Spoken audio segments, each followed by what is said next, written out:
In America, Brian James Blum here. I want to welcome you back to another episode of What the Fuck's Up. And real quickly, I just want to do a thank you and a shout out to anybody that watched We the People USA Alliance's first ever live podcast last Monday at 7 p.m. We had some technical issues, but this is our first ever podcast, so we're learning the system and we're going to be better this coming Monday at 7 p.m., same place, same time. And so we're going to do a continuation show of Stephen Richer and Stephen Richer's calendar and his travel expenses and all of this other wonderful stuff that Stephen Richer brought to us with his ties to the National Security Agency and the Democratic Party, right? And so those of you that follow my show know I like to talk about things and sort of break them down for you so that you can more readily see what's actually going on in your world, what's taking place, and how things actually really function. With that, I want to encourage each and every one of you to watch a video I just watched the other night. You can find it actually on Twitter. It is called Out of Shadows. Out of Shadows. And it's basically a look into how the national security agencies, especially the Central Intelligence Agency, control Hollywood, control the media. They do it for propaganda purposes. And you're seeing a lot of that take place right now, especially with those people supporting war in the Ukraine as they're on this huge social media blitz to make war look fun, and they're fighting for freedom. Never mind the fact that Zelensky is a complete autocrat. He's banned opposition political parties. He's canceled free speech. He's terminated the free press. He's jailed his opposition, and he canceled elections. He's basically put duct tape over the mouths of Ukrainian citizens, tied their hands behind their back with those big plastic police zip ties, and then, to be sure that he gets to stay in power as an autocrat, he also zip-tied their feet and tied their hands to their feet. Zelensky's an autocrat. He needs to go. The war must end. The United States of America must never send a penny to that corrupt regime as it tries to embroil Europe in another world war. We need to stay out of it, folks. But back to the national security state. The national security state is deeply tied to the upper echelon of the Democratic Party, right? We all know that.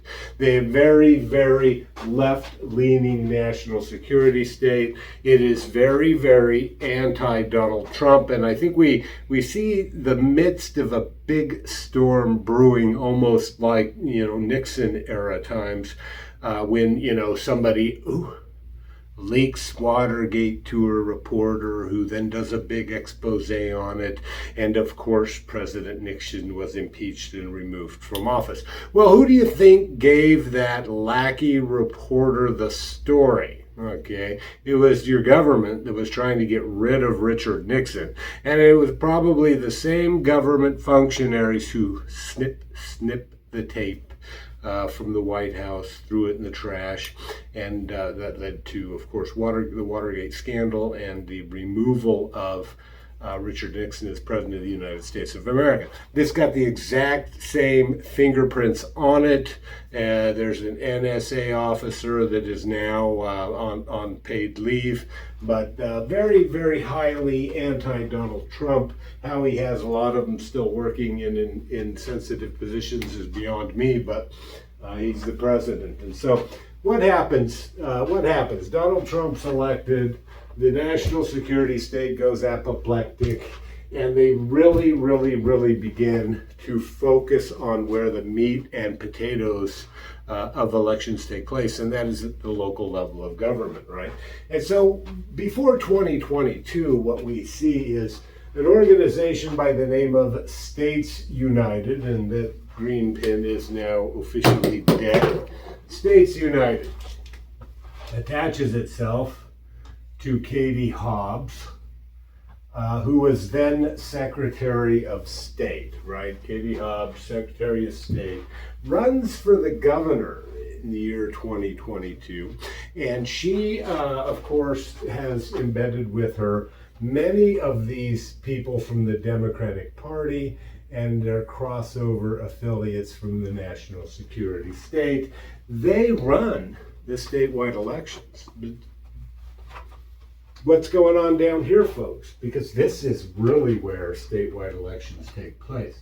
Stephen Richer. We know now, after doing a deep dive on Stephen Richer, that Stephen Richer was also in league with these exact same people.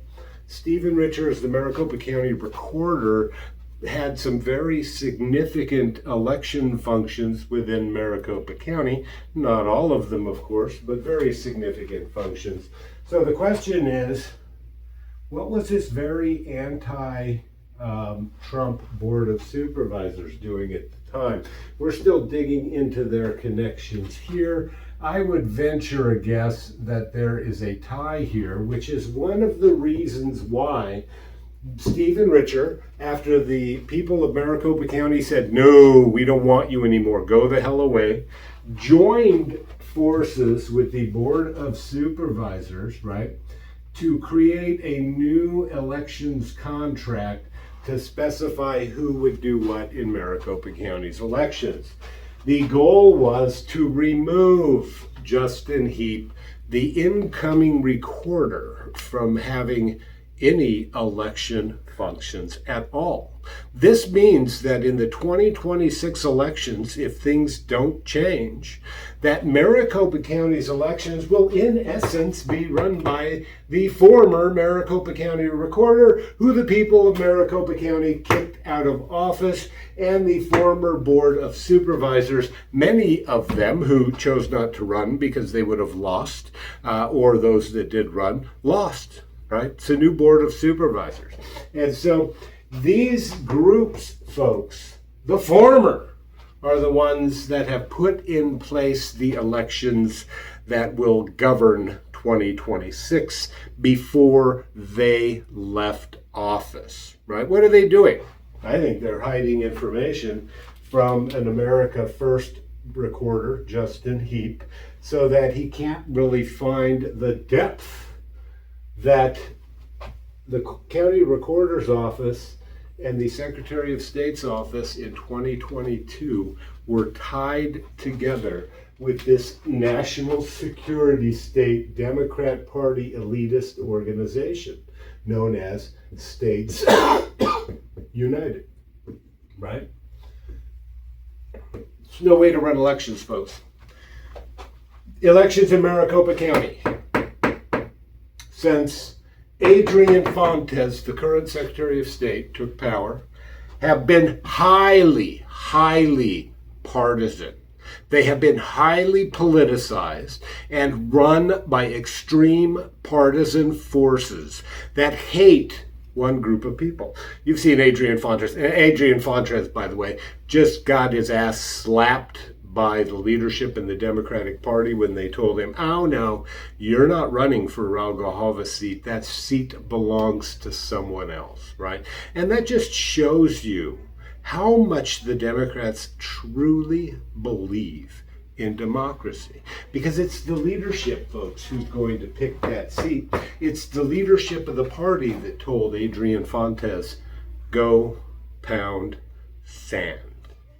It is time, Maricopa County, that you communicate with your Board of Supervisors, your recorders, and the members of your legislature, both the House and the Senate, and you demand that they get these non-governmental organizations that are highly partisan and that are filled with nothing but hate out of your government and out of your elections, because they are destroying the state of Arizona.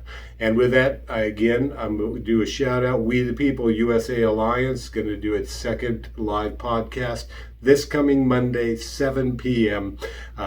we should have it up on at BlemlawAZ as well as at We the People AZ Alliance. And so watch on either channel. It'll also go live on YouTube in a timely fashion this time. And so, peace.